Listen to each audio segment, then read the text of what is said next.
So did you realize that there really is a such thing as monkey chow, cat chow, puppy chow, dog chow, and it goes on and on and on. We're going to talk about that and much more on today's Out of the Norm show. So I hope you don't run away, because this is going to be a great show from Purina Farms just outside St. Louis. We'll be right back with more of the Out of the Norm show, where the stories are all about you. It's the Out of the Norm show, where the stories are all about you, with author, musician, radio and television personality, and all-around nice guy, your host, Norm Allen. Hi, welcome back to the Out of the Norm show. We're certainly glad you're with us, because we have a great story today, and a great lady that's going to tell the story. We are outside of St. Louis, Missouri. Gray Summit, Missouri. Gray Summit, Missouri. There's got to be a reason for that name, too, doesn't there? I have no idea of that one. Well, let's make something up. Okay. This is Debbie Patke. She's a senior tour guide here at Purina Farms, and she's going to tell us all about this place, because she knows from stick to stone for 35 years, you said you've been 34. here? 34. Well, you were just a child when you went to work yes, here, weren't you? Yes, I was. That's good. Let's take advantage of that. Purina Farms. Now, I didn't really know what to expect in coming out here. So tell me a little bit first how this all came to be. The farm itself started about 1926 is when they bought this, and they needed a place to work on their animal feeds for Ralston. Okay, who is that? Danforth, William H. Danforth started Purina in 1894. Okay. And then he needed a place to do research on his feeds, so he bought this farm in 1926, and it was only 200 acres at the time, and it has expanded up to almost 1,300 acres. And then they did everything. Started with a dairy, and he started making horse and mule feed, worked on dairy feeds and beef cattle, hogs, and all that for many, many years. But this all started here. I mean, Purina started in this area. Started in St. Louis and okay. came out here. Okay. And the reason he chose Gray Summit, it was right along the railroad line, so he could ship his feeds and stuff down into St. Louis and get the animals to market and stuff from here. Wow. So it all started right here. I mean, this is worldwide, though. You see the checkerboard yes. all over the world now. Mm-hmm. We're probably, I think we're in every continent now, except for maybe Antarctica. They're not making penguin chow yet. No. They could be. I wouldn't know. So what are we going to see today? This is a family-friendly environment here. We have farm animals and things to do, dog shows and stuff like that. The families that come out mostly are inner city, are urban areas, and have never seen a cow, a pig, and they're able to pet them. It's all free, parking and everything, and they can spend, we usually say, about 2 hours here and just enjoy farm life and see animals at their the natural way they are. So this is going to be fun. Yeah. You can have a cow lick your hand, and you can pet a pig behind the ear, and anything you want. Smells come free. And also other little things you may scrape off your shoe come free. True. That's right. Very true. Well, hey, we're going to take off down. Debbie's going to show us around here at Purina Farms. We hope you'll stick with us for a few minutes. You know what? We're not going to commercial yet. We're just going to go a little further down the road. So y'all come on. It's going to be a good day. Well, there's little kids running around all over the place here. That's why it's family friendly. We have them everywhere. But that's kind of the purpose of the whole facility, isn't it? Yes. Our main focal group that comes here is grade school kids. So we have about 350 grade school kids running around here today on their annual field trips. So you'll see kids bopping in and out all the time. Well, we'll just let them do that and make themselves at home. Now, the Purina company, you said it started in the 1800s. Mm-hmm. And now it's grown to, of course, a worldwide name, but also there's several other companies involved in it too, with products that are non-pet food, animal food, right? Purina was, actually Ralston Purina was purchased by Nestle, which is the chocolate company, and so they have a very diverse company themselves. Right. With, we have regular, like frozen foods, chocolates, candies, and drinks and stuff like that, besides just the pet foods that we make here now. So we are basically a cat and dog food company, but we do still carry the Purina animals that they started with, the cows and pigs and horses, down in the lower barn. and stuff, so families can see all the different animals. And this part of the display, we have the kids part, but the adults just love going through here and reading all this. The timelines from each 10 years to see how everything has evolved over the years. And you'll get people in their 90s are just fascinated, and people my age that will come in here and say, oh, this happened when I was a kid, or this happened when I was 10, I remember this, and different things like that. So this is more than just a timeline of the company. It's actually a timeline of the United States, or the culture, yes. Sure. All right, well, we're going to look at that too. And I see Jack in the Box. That's part of the company as well? We used to own Jack in the Box at one time. We've owned the St. Louis Blues, the old Checker Dome. Oh, they're soon to be world champion St. Louis Blues? Yes, St. Louis Blues now. We owned the Checker Dome when they were there. That's why it was called the Checker Dome for Purina. Right. We owned ski resorts in Colorado. We owned Keystone and Arapahoe Basin and stuff like that. So, it's kind of a very diverse company. Is it now? It's a publicly traded company now. No, Nestle is still family owned. Really? Yes, it is not a corporation. It's a corporation, but it is family owned, Jim. It is not a publicly traded company now. Oh. Ralston was, but when Nestle purchased us in '86. So that was a good thing when they picked up Ralston Purina? It was good for me. Chocolate. Chocolate in the, what are they called? The Nestle's Crunch Bars? Nestle Crunch Bars. Oh gosh, that's a whole nother story. Yeah, that's a whole other story. Well, let's move on. So Debbie had a little lamb. Debbie had a little lamb. Tell me a little bit about this part of it. This is a Katahdin lamb. It was born this spring, probably the first part of March. We raise babies here for everybody to see, and the ewes do have lambs while we're open, so people can watch and see all the miracle of birth and all that good stuff. These guys are probably about a month and a half old now.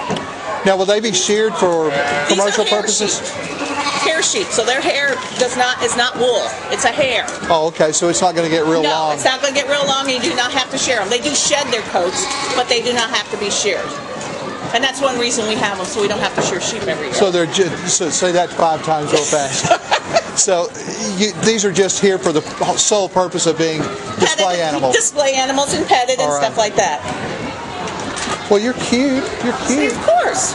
I was raised in Texas, and we didn't have any lambs and sheep down there, so I haven't been around these animals much. They're very cute, very docile. Yeah. Yep, I hear you. She wants a mom. See, Mom stayed real close. Mom? There's Mom. See, she didn't leave you. That's Jelly. Jelly? There's all kinds of different animals here, too, isn't there? Oh, yes. Quite the variety. Well, we could put her out there with the sheep and see if she knows how to handle that, right? Ba-ra ram, isn't that it? With all of the animals that are here, of course, but there are a lot of animals on the farm altogether, isn't there? Oh, yes. These are just a sampling of what farm animals look like for people to see. We have a hog unit that has a large operation from sows, from farrowing all the way to finishing, and that's where we get our pigs from. They send us 3 or 4 of them every couple of weeks, so we always have little ones. So the research and development, that's what this is for then. Right. So these animals all get the best foods and the new stuff and all of that just to check them out. And this little rooster right here. This is a hen. Oh, a little hen, okay. This is Whitey. She's a frizzle. She's one of our petting chickens. Boy, that's rare for a chicken to let you do that. Yes. She just wanders around. She knows better than to get in there with them. I want to pet her. You want to pet her? You want to pet her? See how soft she is. A chicken pot.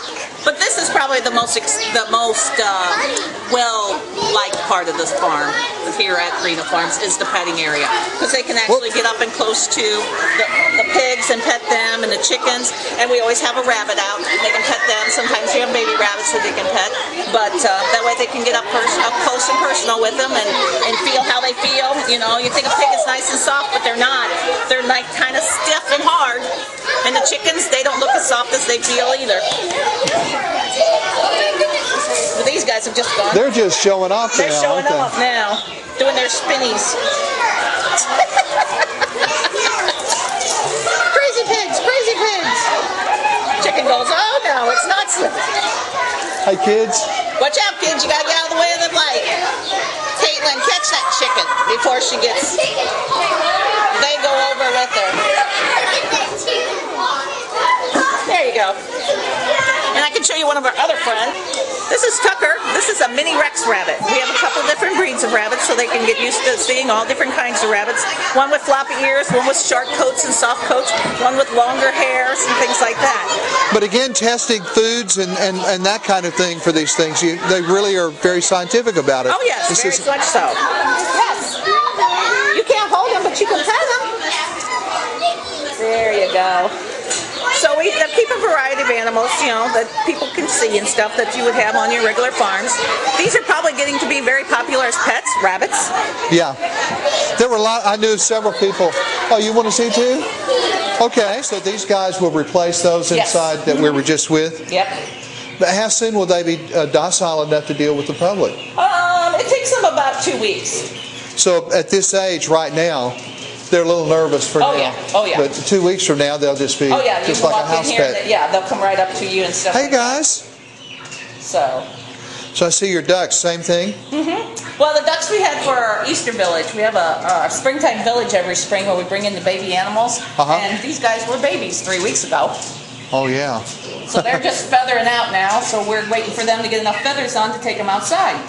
And they'll get to live out in the duck pen. Happy life on the duck pond. Better be careful. Can you say Colonel Sanders? So we don't say those kind of words around here. Most of these are laying hens, and we'll keep them for, that's what they'll do here. Lay eggs for us. But then again, that's part of the R&D surrounding the farms too. Having things to study. Okay. Yep. All right. And we get large breeds, and we also have the little bantams, which are the little short breeds. So we get a mixture of everything so people can see them. And people are just amazed how nice a pets chickens make. Like those ones that white one I had out there, he's last year's babies. And you can take her anywhere and sit down and she'll sit on your lap and people will let her But you can't housebreak them. No, as you can see. So we have several breeds of pigs, several breeds of chickens that are all compatible with the public, but they're also producers and they're part of the R&D. Right. But now we have several breeds of horses out here. Now what are these guys? These are our pets, basically. This is China. She is a Belgian draft horse.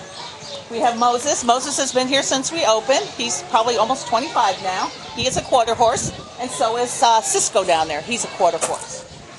And they're basically our pets. It's a beautiful horse. Yes, it is. The Belgian. She's 4 years old. She's just about maxed out on her size. As big as she's going to get. That's about right. Will she be trained or used for wagon pulling and that kind of thing already? Yeah, eventually we'll probably train her to do pulling. But not any of that right now? No, not right now. She's halter broke and stuff like that, but we just haven't had her taken to a trainer to actually be broken. And right now she's just completely bored. Yes. Just kind of, okay, here's more people. You notice they how far they stay back and stuff so nobody can reach them? They learn that pretty quick. They learn that very quickly, yes. And when they want to be petted, they'll come up and be petted. And when they don't, they back off and stuff. And then we also have, and here inside, we have a miniature donkey, or a Sicilian donkey, and we have a miniature horse down here, which you normally don't see on a farm. That's fun, yes. Hey, don't go away. There's more good things to see right here at Purina Farms, just outside St. Louis. We're going to be going to a dog show, and I don't know, I got a feeling that Debbie has some other surprises for us. So don't go away. You're on the Out of the Norm show, where the stories are all about you. We'll be right back. Coming up next, more stories about you.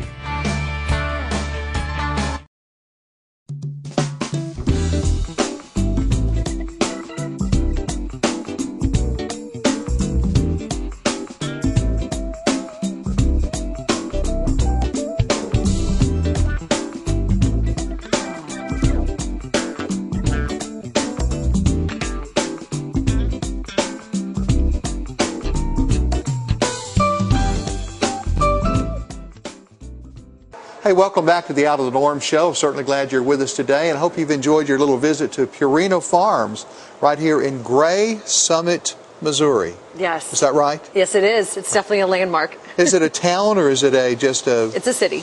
Oh. Yep, it's a city within Missouri. It's just about 45 minutes outside of St. Louis.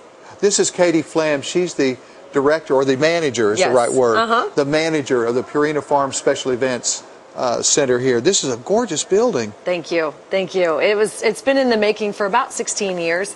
We hosted our very first ever dog show in 1994 out here at Purina Farms in Gray Summit. And at that time, all of the shows would take place outside. And then with the development of this building, we announced that we were going to build it in 2008. And we broke ground in 2009 and then opened it up to the general public and all of the clubs that could come here to host shows in 2010. Now, the farm itself, though, are there other working things about it other than the visitor center and the showcase and the center here, the Special Events Center? We used to do a lot of research on the property, especially into our pet food products. Little and our litter R&D with products. other animals? But we don't do that any longer at Purina Farms. Now, we do share the property with Land O'Lakes, which is Purina Mills, and they are focused more on the livestock and the research when it comes to their food. But we're really all about the dogs and cats for the most part, which are the products we produce under Purina's label. So there's really not much R&D that happens here. It's really just a fun, family-friendly attraction that people can come and get their dog or cat fix and their farm animal fix. And it's the only place I've ever seen in America where you can see a cat actually doing tricks on command. Yes. A cat obeying orders. Yes. What Isn't that amazing? Well, and that's what it's about, is looking at your pet in a different light. I mean, sometimes we just say, oh, there's my dog or cat, and we don't really allow them to reach their full potential because they're nice to pet and we're nice to look at and companionship. But, out here, it's like we need to push the limits, and it's like you'd be amazed at what your dogs and cats can do. With proper nutrition, lots of love, and proper training, it's amazing the heights that they can reach. Now, did I see a dog pen in your office? Yes, that is the neat thing about working for Nestle Purina, is that we can bring our dogs and cats to work. So you bring your dog to work with you? I have multiple dogs, and so I switch them around so one doesn't get more jealous of the other. They each get their time in the office. Oh, all right. Trip to work with Mom. Well, what a better way to understand your consumer than to have your consumer at work with you every day. So, we have a new treat. It's like, hey, Perfect. Caesar, what do you think? He can tell me right away. It's immediate feedback. Now, Purina is also involved in some educational programs, too. Yes. Out here at Purina Farms, we have an educational program called Pets Go to School program. And it's where during our off season, which is December through February, our Pro Play and Performance team, made up of 4 trainers and more than 15 to 20 dogs at any given time that are rescued, they go around to local area schools and they do all school assemblies and teach the kids about responsible pet care, and then let them know about giving second chances, because a lot of those dogs that are performing, they were all rescued from shelters or rescue groups, and they were the ones that nobody wanted because the dogs were jumping up in their cage this high and they were hyperactive, and no one else could really manage them. Well, right. Our trainers kind of channeled that into something positive, and now they preach the message of, everyone deserves a second chance, and I think that very much holds true for kids as well. People mess up. Dogs mess up. They might not be perfect, but they still deserve a shot. Well, I really appreciate all the information. It tells me a little more about an American icon in Purina, because we've all known it for years and years. Yes. But the involvement and the depth that it's involved in American culture is much bigger than just a bag of dog food, isn't it? It is, and I think that if you talk to anyone that works at Purina, this is not just a job for anybody. I mean, we're passionate about it, and the majority of us are pet owners. And I think at Purina, every day is a celebration of the many ways that animals enrich our lives. And I think if you can't have that be in the wayside. I mean, that has to be front and center at all times. And then the food and everything else is just a byproduct of it. Well, thank you so much for taking this time to be with us and give us a little more information. And I'm very impressed with the facility and the people. Talking with Debbie, who did our little tour a little earlier on the farm, she said she came here as a kid. Yes. And loved it and said, that's where I want to work. And now 30 years later, here she still is. And the neat part is that she is just one of many that once they come out here, they stay. And if you look at, we have a lean, mean staff of probably about 34 people, part-time and full-time. And if you add up all their years of experience and time that they've been here, it's over 260 years. Wow. So when you come out here, you're going to talk to people that could tell you the full history of Purina Farms. And then people like me who have been with the company for about 8 years and only a year and a half out here. But I think that I found my permanent home as well. But there's plants all over America too, aren't there? Oh yes, and that's another nice thing about Purina too, is that we have plants all around the country, strategically located, and so talk about getting your food as fresh as possible. Because of where they're located, then we get it to the shelf faster that way, and it's all right here in America. Thank you again for the time that we've spent here at Purina. It's been an exciting time and an interesting education. You know, one of the things that we have in our life is a need for companionship, and some people have dogs, some people have cats, and some people have no one. If you're looking for someone to sit in your lap, lay at your feet, and to enjoy an evening with you, take a look at the shelters and rescue one of those animals that may have been coming from a bad situation and now needs a good home and to be loved, because believe me, if they don't have anything to offer, they do have a lot of love to offer, don't they, Katie? At the very least, yes. Yes, so we hope that you will visit one of your shelters when you're ready for a pet, but do it responsibly. If you're buying kids' pets, talk to somebody and make sure you're getting a pet that's going to be compatible with your children. Anyway, I want to thank you for joining us. Hope you've enjoyed your visit here at Purina Farms, just outside of St. Louis. We're going to be on the road again, bringing you more stories, so don't you dare go away. The Out of the Norm Show will be back with you in another week with another story from someplace in America about people, places, things, and events where the stories are all about you. We'll see you soon. Loving the South and me, just loving you.